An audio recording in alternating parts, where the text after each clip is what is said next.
ओम श्री परमात्मने नमः। श्री गणेशाय नमः। जय माँ लक्ष्मी। महालक्ष्मी जी का व्रत और उसकी कथा।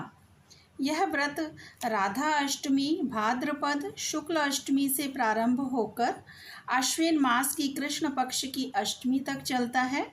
इस दिन लक्ष्मी जी के पूजन का विधान है। लक्ष्मी जी की मूर्ति को स्नान कराकर नए वस्त्र पहनाए जाते हैं। फिर लक्ष्मी जी को भोग लगाकर और आचमन कराकर फूल दीप धूप चंदन आदि से आरती करते हैं। प्रसाद को आरती के बाद वितरित करते हैं।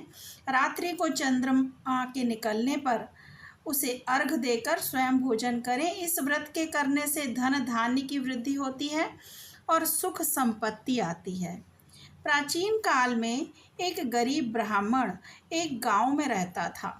वह नियम पूर्वक जंगल में विष्णु जी के मंदिर में जाकर पूजा किया करता था। उसकी पूजा को देखकर भगवान ने उस पर प्रसन्न होकर उसे साक्षात दर्शन दिए।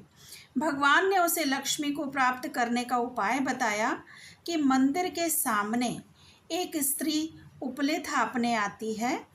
सुबह आकर तुम उसे पकड़कर अपने घर चलने का आग्रह करना और तब तक ना छोड़ना जब तक वह तुम्हारे साथ चलने को तैयार ना हो जाए। वह मेरी स्त्री लक्ष्मी है। उसके तुम्हारे घर आते ही तुम्हारा घर धन धान्य से परिपूर्ण हो जाएगा।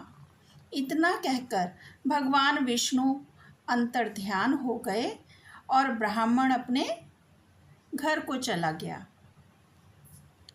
दूसरे दिन प्रातः जब सुबह वह मंदिर गया तो वहाँ पर मंदिर में जाकर वह बहुत देर बैठा रहा। लक्ष्मी जी उपले थापने आई तो उनको ब्राह्मण ने पकड़ लिया और अपने घर चलने की प्रार्थना करने लगा। लक्ष्मी जी समझ गई कि यह सब विष्णु जी की ही करतूत है। तब लक्ष्मी जी बोली, तुम अपनी पत्नी सहित मेरा 16 दिन का व्रत करो, फिर 16वें दिन रात्रि को चंद्रमा की पूजा करो और उत्तर दिशा में मुझे पुकारना, तब तुम्हारा मनोरथ पूरा होगा। तो ब्राह्मण ने ऐसा ही किया। जब रात्रि को चंद्रमा की पूजा करके उत्तर दिशा में आवाज़ लगाई तो लक्ष्मी जी ने अपना वचन पूरा किया। इस प्रकार यह व्रत महालक्ष्मी के नाम से प्रसिद्ध है। हे माँ लक्ष्मी जी, जैसे तुम ब्राह्मण के घर आई वैसे ही हम सबके भी घर आना। जय माँ लक्ष्मी।